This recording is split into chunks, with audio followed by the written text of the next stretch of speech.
Back again live here at Trojan Arena, where Troy has beaten LaGrange 101-47. As always, our comments from head coach Scott Cross, brought to you by Troy Bank and Trust, the only bank you'll ever need.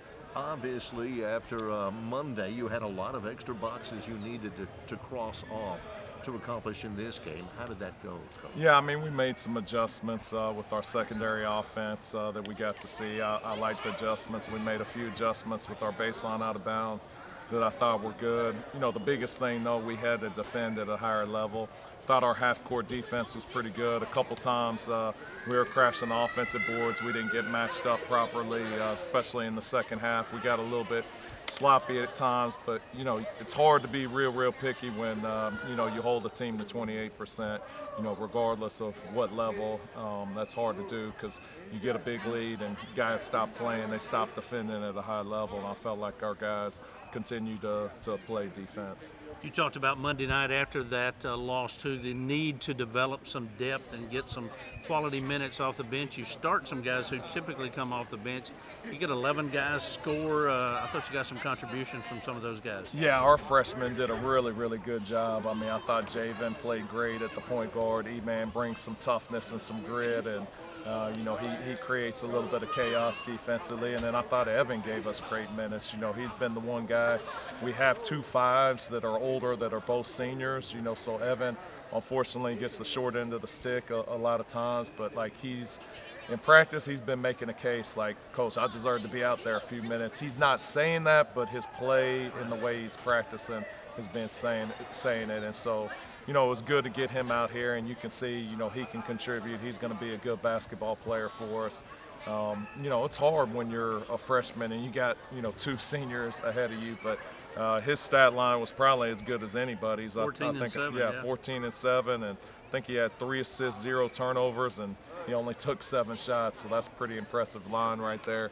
We got to find a way to give him a minute or 2 in games, you know, just to see, you know, he might have some success. He's our biggest, strongest, most physical guy. He's gotten way better this year, and you know, I look forward to the future with him. He's going to be a good basketball player for us. There's so many times after a game where Jerry and I look at the numbers, and we can't wait to talk to you just to get some context on those numbers. What do we read into 26 assists from your team today? Yeah, I told him before the game the number that I was looking for was pitch aheads was the stat actually. So when we get a stop, do we advance the ball or do we hold on to it? I told him I wanted 15 pitch aheads. I think we ended up getting 19. We had 13 in the first half. You know, that led to 60 points. I think just guys looking up the floor, running the floor. But when you do that, I think the ball, you know, it becomes contagious, which it did, and that leads to the 26 assists. And we are a good passing team. I think at times, you know, guys want to score the basketball. They look at the scoreboard. They look at their numbers. But you just got to play the game. And if the shot's there, we just want a good shot. On the opposite end, we just want to make them take a tough shot. That's really what it comes down to.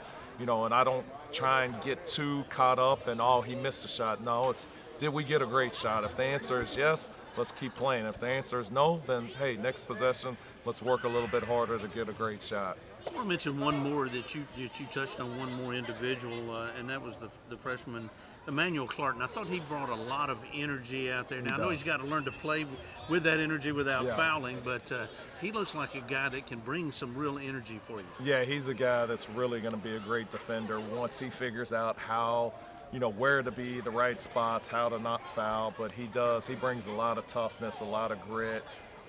He's got great energy for us.